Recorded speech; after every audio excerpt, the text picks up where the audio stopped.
Big Boss Malayalam season 7 debate task ഒക്കെ കഴിഞ്ഞു. ഇനി അടുത്തൊരു ടാസ്കിന് വേണ്ടിയാണ് വെയിറ്റ് ചെയ്യണത്. എന്താണെന്ന് അറിയില്ല, കണ്ടു തന്നെ അറിയാം. ഒനിയൻ സാബുവാണ് കയറാൻ പോകുന്നത്. അതായത് പനിപ്പുര ടാസ്കിൽ ഒനിയൻ സാബുവാണ് കയറാൻ പോകുന്നത്. എല്ലാവരും കൂടെ തീരുമാനിച്ചിട്ട് അവിടെ ചെറിയ കശപിശയൊക്കെ നടന്നു. അവസാനം ഒനിയനാണ് ആ ടാസ്കിൽ കയറാൻ പോകുന്നത്. ഒരു പ്രൊമോ വന്നിട്ടുണ്ട്. അത് നല്ലൊരു അടി പൊട്ടണ ഒരു പ്രൊമോ ആണ് കേട്ടോ.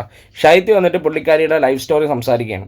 അപ്പോൾ അതിൻ്റെ ഇടയിൽ ഈ പ്രൊമോയിൽ 2 പേര് ചിരിക്കണുണ്ട്. അതായത് റെനയും ആര്യനും. ഇവർ രണ്ടുപേരും കൂടെ ചിരിക്കണ ഒരു പോർഷൻ അത് അഭിലാഷ് ചോദ്യം ചെയ്തു. അത് ഭയങ്കര ഫൈറ്റും ആടിയും ബഹളവും. അഭിലാഷും അതുപോലെ തന്നെ റെന, ഈ ആര്യൻ, ഇവർ മൂന്നിന് തമ്മിൽ ഭയങ്കര ഒരു ഫൈറ്റാണ്. ആര്യനാണെങ്കിൽ ബോട്ടിലൊക്കെ വലിച്ചെറിയണമുണ്ട് ദേഷ്യത്തിൽ. അപ്പം ഞാൻ ഇത് എന്ത് കാരണം, അല്ലെങ്കിൽ എന്താണ് അവരെന്തുകൊണ്ട് ചിരിച്ചോ, അല്ലെങ്കിൽ ഈ സ്റ്റോറി ഈ ശൈത്യ പറയുമ്പോൾ കിടന്ന് ചിരിച്ചാണോ എന്താണെന്ന് അറിയില്ല. എക്സാക്ട് ഒരു എന്താണെന്ന് അറിയില്ല. പക്ഷേ ഒരു വേദിയിൽ ആ ഒരു പുള്ളിക്കാരി അവിടെ ഇരുന്ന് ഇങ്ങനെ പറയുമ്പോൾ ഒരു റെസ്പെക്റ്റ് വേണ്ടേ?